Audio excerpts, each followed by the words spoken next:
quickly doing that. Trust me. Point 13, and this is fucking important, and this is the biggest mistake I made with T2. Businesses won't last forever. I know you think your business will last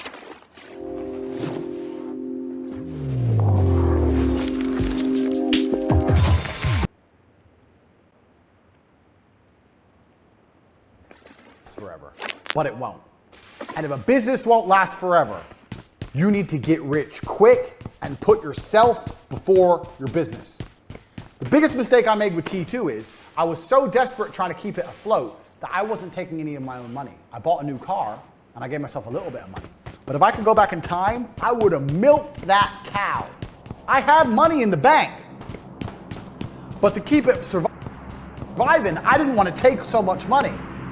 I had to keep Dan's coke habit down.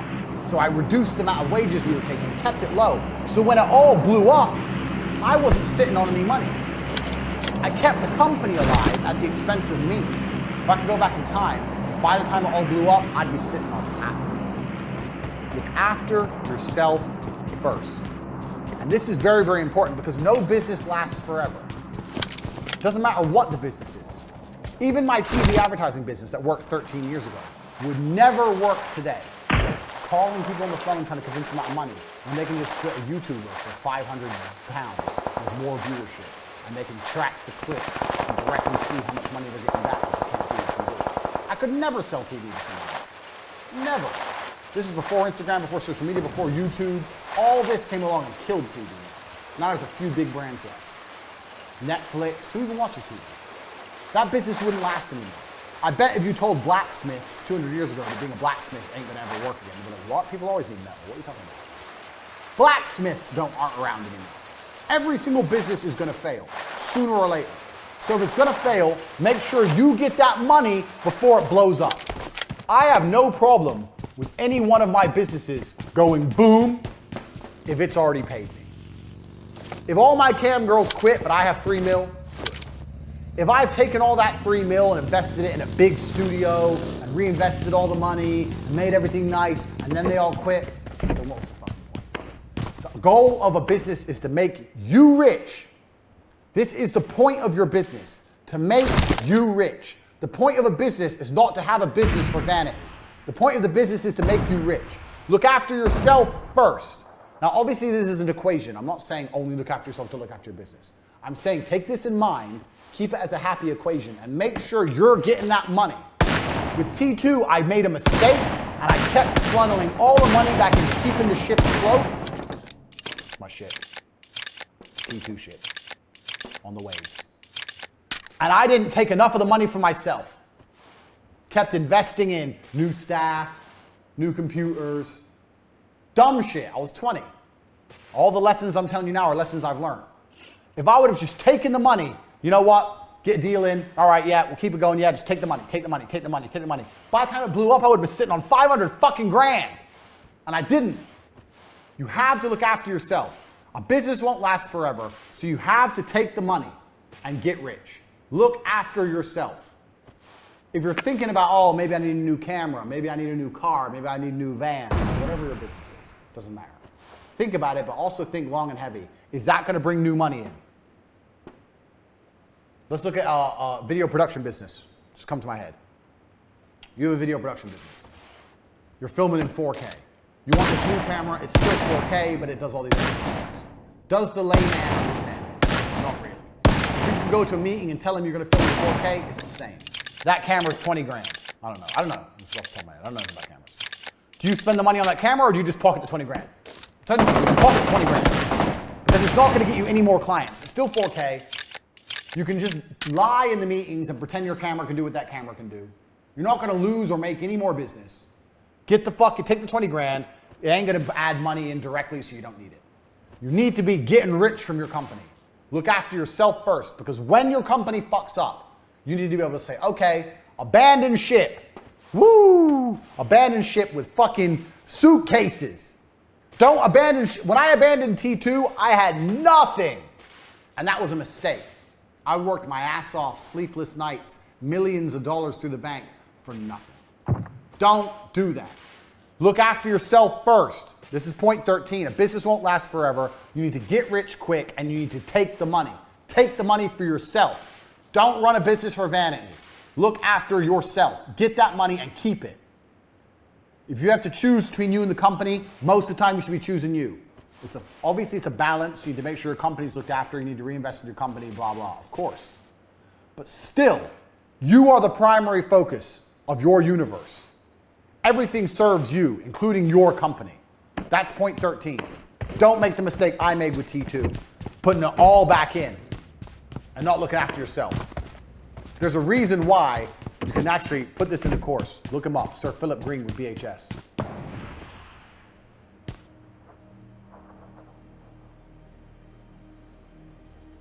Even though it's a risk and I don't know what's on the other side, I'm gonna make a bet on myself.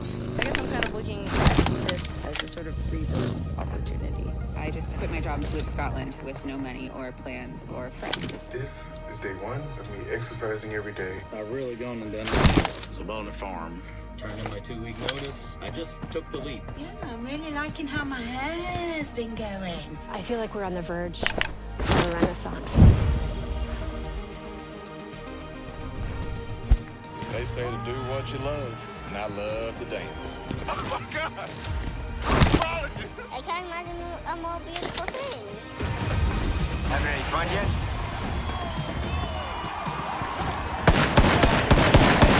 Wheels back.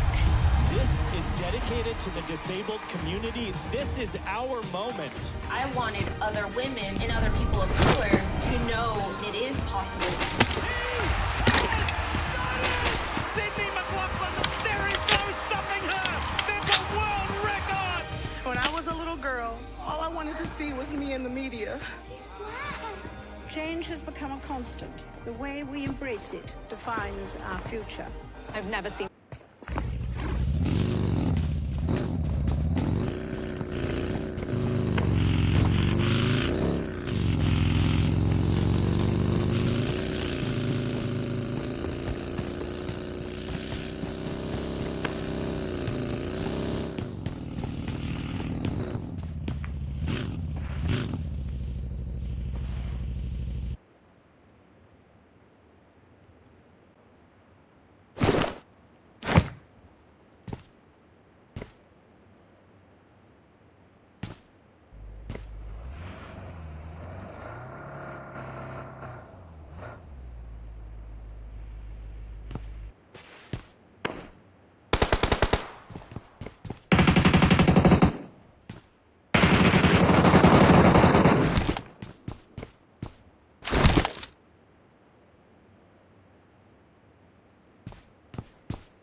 BHS. Billionaire bought BHS, which is a big clothing store in England, saw it was failing, took billions and billions for himself, let it fail, let everyone's pensions go under, let it sink. Once he realized, you know what do I do here? Do I just make millions and billions for myself, or do I say this company is that for me? He actually lost his lordship. Like 10,000 old ladies lost their pensions for 4 years. Pretty evil. But the point is the same. As a billionaire, he understood me first, company second. So he milked it. There was another company, it was a toy store, ran up until Christmas Day, and they took all the money for Christmas.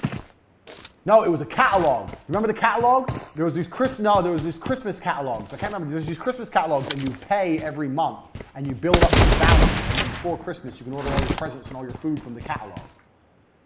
And they ran up until Christmas Day, and then they closed, took millions, and didn't do anything, ruined everyone's Christmases. I remember it was big in the news in England. They ruined something like 10,000 families' Christmases because they couldn't afford Christmas anymore. But the managing director, because the managing director ended up going to court, but he still got away with it because it was legal. He took $7 million. He looked at his business and goes, you know what? I don't think this is sustainable anymore. I'm not going to put any more money into this shit. I'm going to take £7 million. I'm going to fuck it off. I'm going to deal with a big PR disaster. I'm going to go hide it. He looked after himself first. If he would have put that $7 million back in, the company would have gone bust a year and a half later and you have no money. Look after yourself first. Be ruthless with it. Take the money for you. There's no point in going through this stress for any other reason. So, Sir Philip Green, look him up. He did it with BHS. And you can also Google Christmas catalog bankruptcy. You see both of these people, both times the managing directors took their money.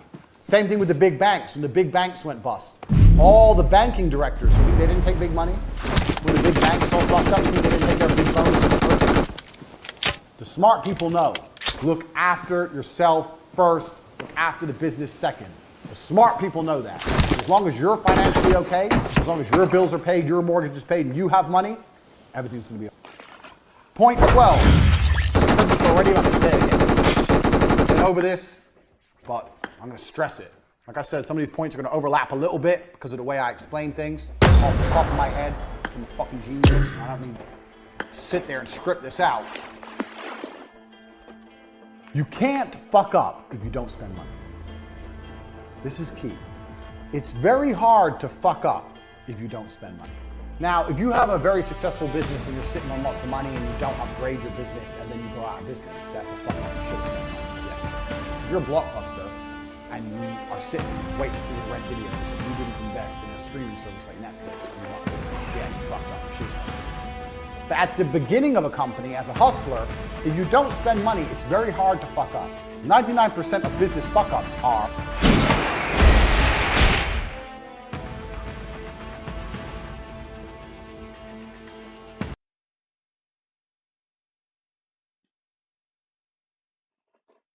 and you go out of business, yeah, you fucked up. You should have spent money.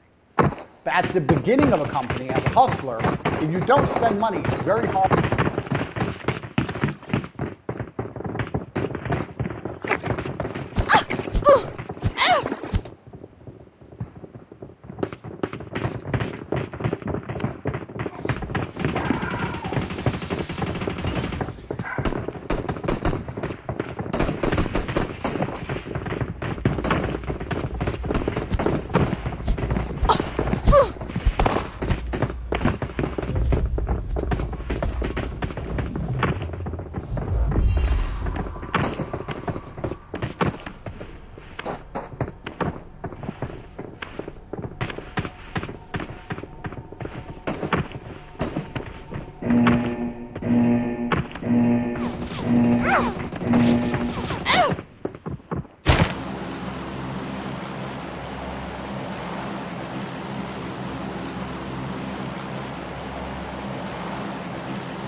Hard to fuck up.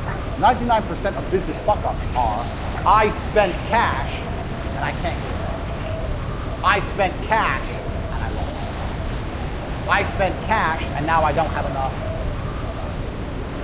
If you don't spend, it's very difficult to fuck up. And this is why being broke is so liberating. I was happier starting businesses when I was broke. If you're watching this and you're broke and you're living at home with your mom, you are lucky. Canada is the home of winter. So take a seat in a wild, rugged landscape and feel right at home in the true North. Share spectacular moments. If everything goes wrong, you still have somewhere to sleep. You're still going to eat. You don't have to worry about a mortgage payment. You don't have to worry about a car payment. If everything fucks up, you're still okay. If you're in a position where you're semi-successful, you have a BMW and an apartment, now you can't afford to fuck up. You're going to lose everything. This is the point. So, if you're not successful, things are even better. But spending money is the easiest way to go wrong. If you don't blow money, it's very hard to fuck up. And that's why we go back to the way I teach you to start businesses for nearly for free. Don't spend money. If you're going to spend money, spend it on what you spend it on here. Knowledge, information. I'm going to save you thousands, hundreds of thousands for what you got these courses for. But in general, I see people and they're so happy to spend money. Don't spend your money because it's very hard to fuck up if you're not spending money. If you've got a hustle, it doesn't matter what it is, and it's bringing money in, yeah, and you're not spending money all the time, you'll be okay. Now, I'm not saying be tight. I'm not saying don't invest. I'm not saying be stingy. I'm not saying any of that. I'm saying be careful and think, do I need to spend this money right now? And when you were to decide if you're going to spend money or not, the question is it going to make me more money? So, let's take our makeup brand. You have your makeup brand. I chose makeup because I don't know anything about makeup. I'm a man, so it's just a cool thing. You have your makeup brand. You have your website. You're doing some advertising. You've got a few YouTubers, makeup YouTubers using your products, and you're doing some advertising. You're bringing in money, right? You're bringing in money. Right now, you're all working from home. You're from home. You've got boxes around your bedroom. You're working on a laptop. You're making money. Now, you have some money you can spend. How do you spend that money? I'm asking you, but I already know the answer. The answer is you spend the money in a way that will bring more money in. So let's say you're semi-successful. You may sit and think, well, I want an office now. I need to get an office. No, you want an office. You don't need an office. You're making money without an office. Setting up an office, is that going to bring in more orders? How will you be in an office? How is you being in an office when the website's exactly the same going to bring in more orders? It's not. It's not going to change anything. If you spend that money on more YouTubers talking about your products, you'll bring in more money. Only spend money if it's going to directly, if you can see the clear path to how it's going to lead to more money in. Or don't spend it. Too many people fuck up because they just go, oh yeah, let me invest in, oh, I need an office, or we need a, I have this all the time with people, all the time. I get approached for this all the time.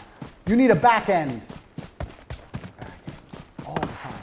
You need to spend, it was only 2 days ago, 15,000 euro he wanted to build me this super back end, because I have the war room, which is all run on Telegram, and all this bots, so when someone buys a product, it automatically links to their Telegram ID, automatically adds them in and out, and the war room checks what other products they have, links them into the right rooms in the war room, blah, blah, blah, blah, blah. And I'm sitting there going, okay, I see how that would be useful, a huge, very complicated technical back end. But I don't see how that's going to bring more people in the front. I'm a millionaire. He won 15 grand, which is nothing. I don't see how me having all this fancy shit behind my website at this current stage, maybe at a later date, is going to make more people buy from my website. So why do I need it? All I need is people to buy. I don't need this back end, fucking back end, this big, huge back end for money. That may speed up things once they've already purchased. But right now, I'm doing everything manually with staff. Staff is being done. So why do I need to spend this money? It's put against my business. When someone explains to me how this back end will convince more people at the front end to buy, then I'll be interested. But until then, if I'm going to spend 15 grand, I'm going to spend it on bringing more people in the front door. Now, if I get overloaded and there's no possible way I can deliver on my products, I'll buy more. But until that happens, I am only interested in one thing, money in. What's the other lessons I taught you in the first 10 lessons? One of the lessons is what? What's a business? A business is this. This is a business. This is a website, ain't a business. Money in the bank ain't a business. A back end ain't a business. The only thing that's a business is this. Orders coming in. That is a business. The rest of it is bullshit fulfillment. This is your focus. As long as you have this, you will be okay. T2 succeeded for a year, and it would have been for many years, because of this. As long as you have this, nothing will go wrong. If this goes, you're fucked. You can have the best website, the best cash reserves, and the best back end in the world. If no one's ordering, you're going to go out of business. If you have lots of orders, no cash reserves, and no back end, but people are buying and buying and buying, you've got a business. This is it. This is your focus. If you're going to spend money, it has to directly lead to this.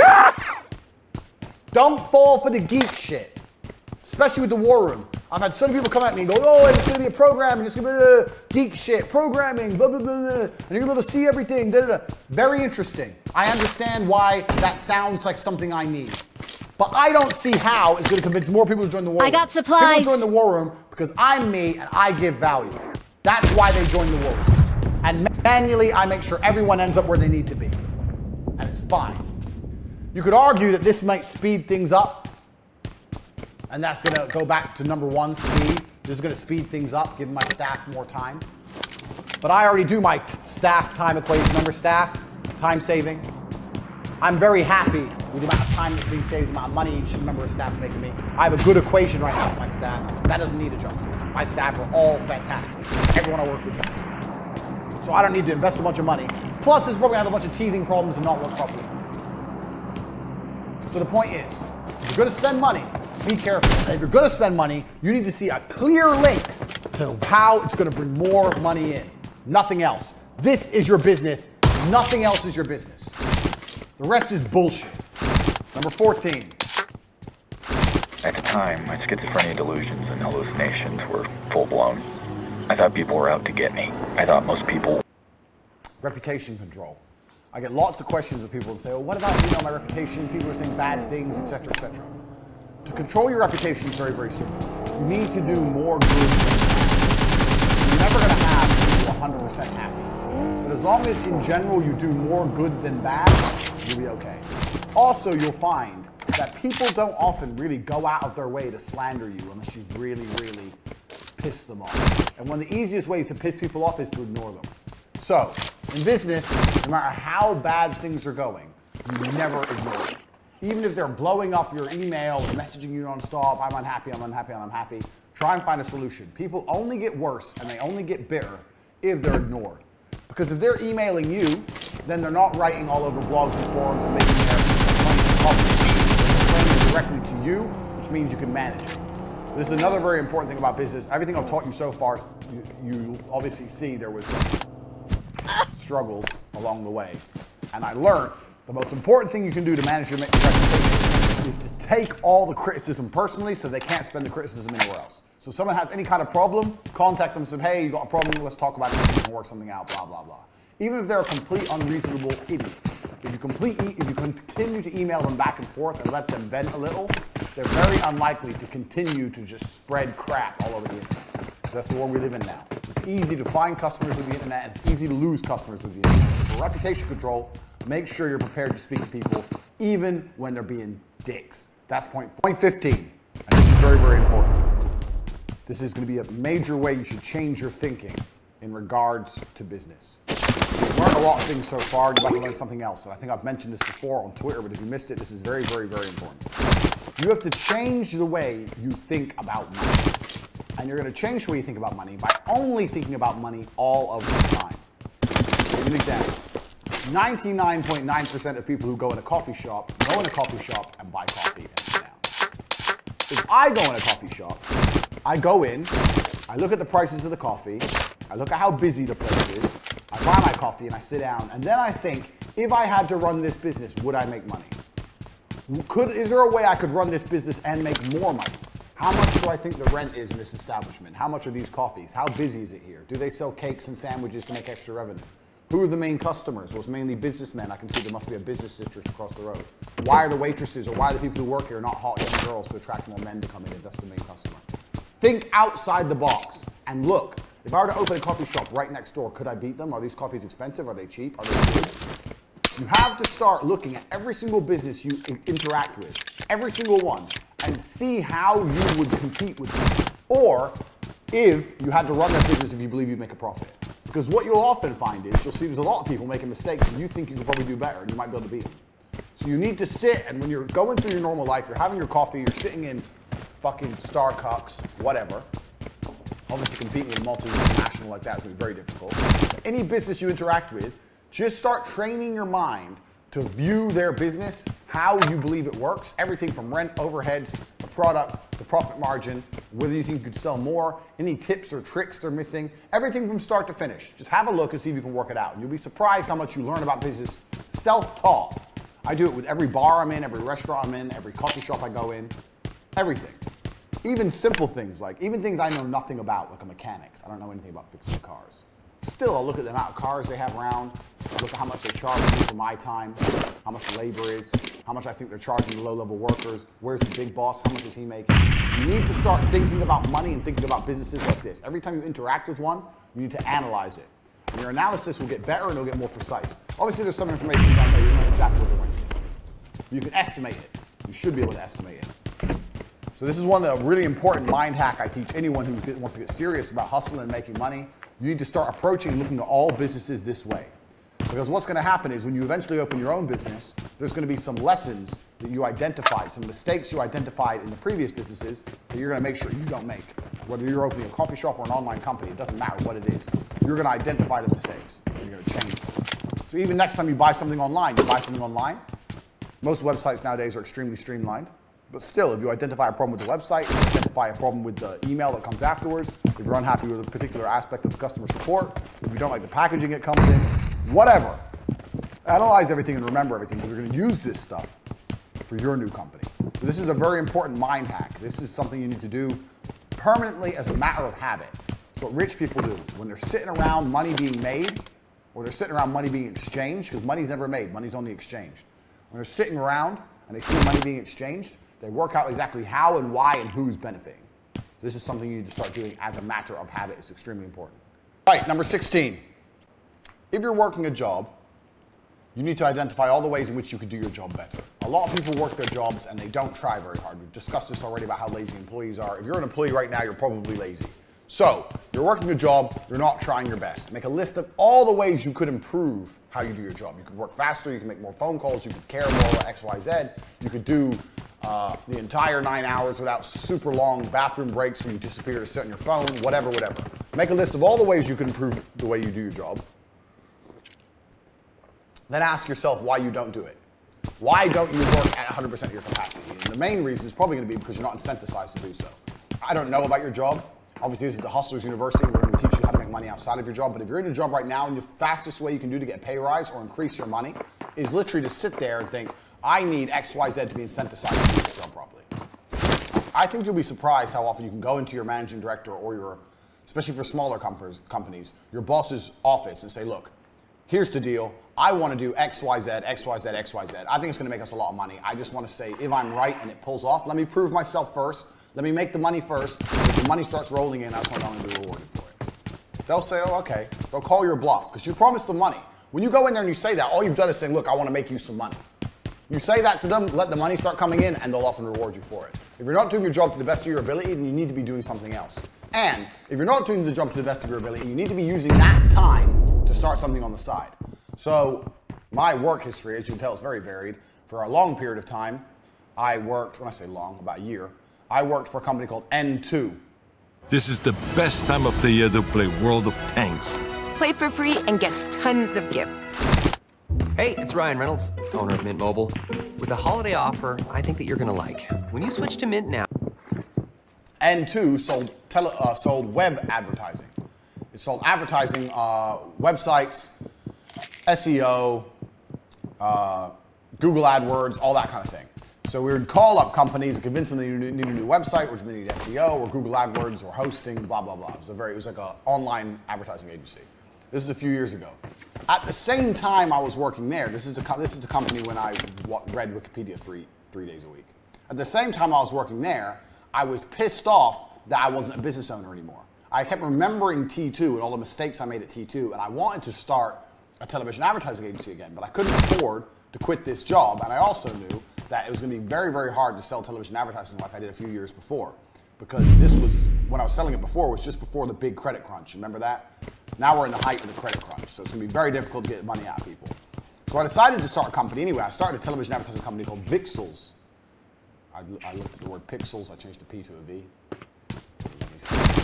Vixels television advertising, and what I would do is, my brother would pitch television from home, and I would still work my normal job, and in between not doing any work in my normal job, I'd provide leads and fulfill leads, etc., etc. So not only am I working a normal job, I had another company on the side at the same time. And what was good about this is if I went to a company to give them a website and it was a particularly big company and a company I think could afford TV, then I'd pitch them for VCSELs on the side or tell Tristan to call them and pitch them. So simultaneously as doing my job, I was running another company. Now VCSELs never really took off. I landed 3 or 4 deals. I maybe did 200-300 grand, which isn't a lot of money to me now, but 200 or 300 grand is a lot of money to most people in a year. So instead of just sitting at my job doing absolutely nothing, I was doing a lot of nothing. I was reading Wikipedia. But I was also doing as much as I could for my own company on the side. So if you have a job right now, don't quit your job. People say to me all the time, oh, I need to quit my job. No, you don't. You don't need to quit your job. I guarantee there's enough time in the day for you to work your job and work your side hustle. Guaranteed, because you're lazy and you don't do shit at your job anyway. You have all the time you need to continue with your job, get your side hustle rolling. When your hustle's rolling and you know the money's coming in, then quit. You don't need to quit your job at the same time. So people say to me all the time, well, should I quit my job? And the answer is often no. You don't need to quit your job until you've been through and you've sorted out all the things you've already been over so far in this university. Is money coming in? Why would you quit your job? Is money coming in? Yes or no? No. Well then why would you quit your job? I showed you already how easy it is to get money flowing. Get the site online, bang, bang, bang, get the money. Even when the fulfillment is ready.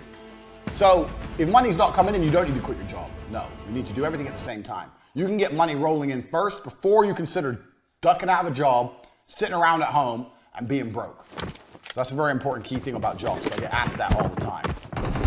Next point, this is very important. People, I'm gonna make this very, very clear. People do not buy on price. You do not want to compete on price. For whatever company you're gonna run, you do not want to compete on price. T2 competed on price, and okay, it lasted a while because of speed, but even nowadays, that would be much harder to do. I'll tell you why. The people who compete on price are gonna beat you. So if you go to Amazon.com and look at the phone cases for 89 cents for the case and delivery, and it's from all over fucking China. How do they make money on that deal? I don't have a clue, but they managed to pull it off. There's too much Southeast Asian and Asian production now. Everyone's producing everything so cheap. There's no way you're gonna win on price.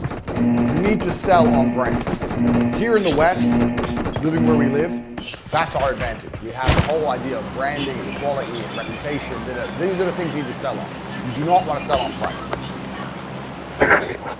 You don't want to price people out of the market. But when you're sitting there looking at your prices, you don't sit there and go, well, you know, I want to make it really affordable.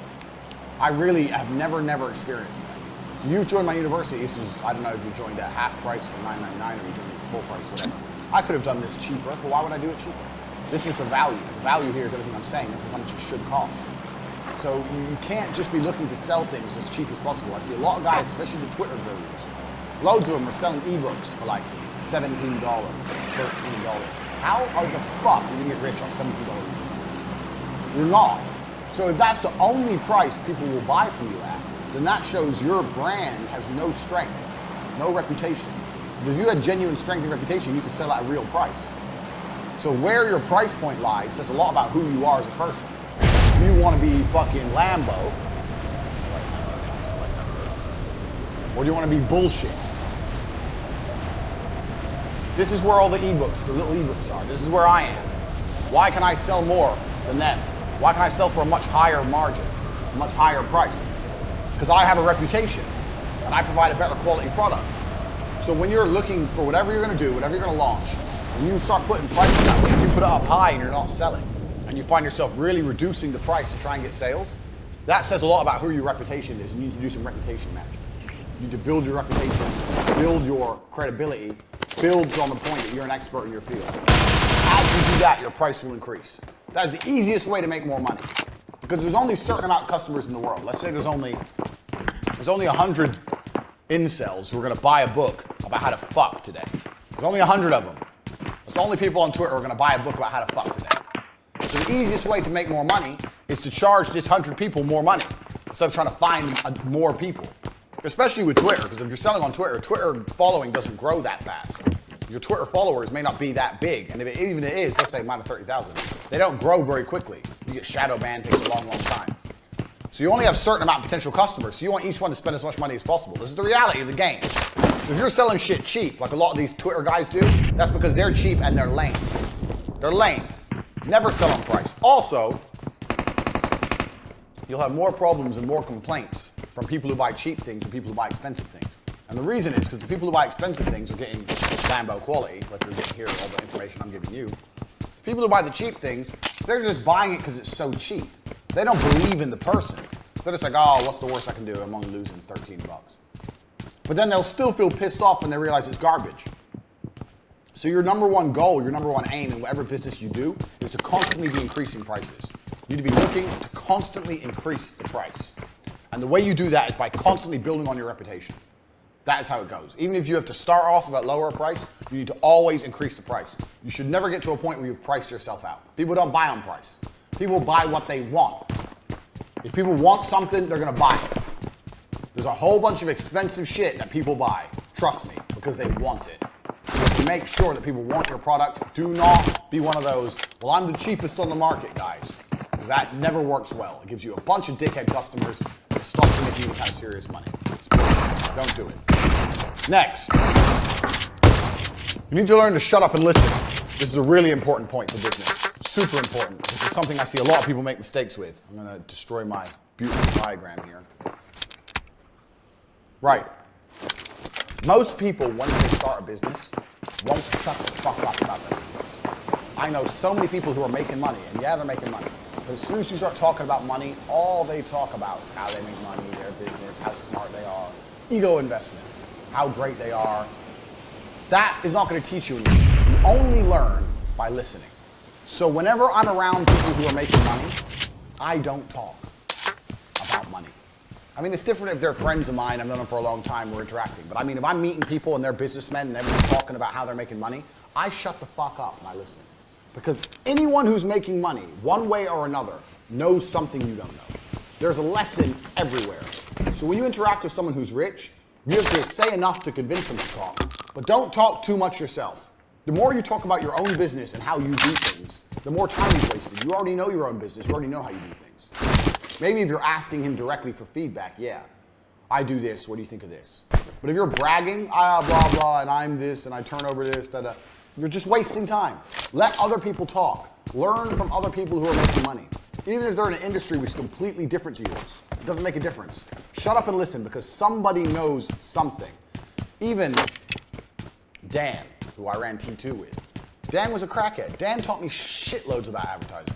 And shitloads about sales. He taught me loads of things. This guy's got a fucking coke problem. He's out of his mind and he taught me things. There's nobody you cannot learn from. You can learn from anybody who understands anything about either sales or making money. So be prepared to shut the fuck up when you interact with these people and sit and listen and adopt it. It's super important. Next.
transition to clean energy plays an important role in fighting climate change. I'll tell you another little thing we did at T2, actually. Something just came to my mind. We had T2, and we had another company called Angel. I was 20, I was a dick. I don't know why I called that Angel TV. So we had another company called Angel TV. And what we do is, we'd pitch TV companies as normal. And if we ever had a company which was really close to doing it, but for some reason just wouldn't go over the edge, wouldn't buy, then we'd call them up and pitch them from Angel for a tiny bit of discount. So let's say we're pitching someone at 19 grand, we're trying to get them, they won't do it. Then we call them from Angel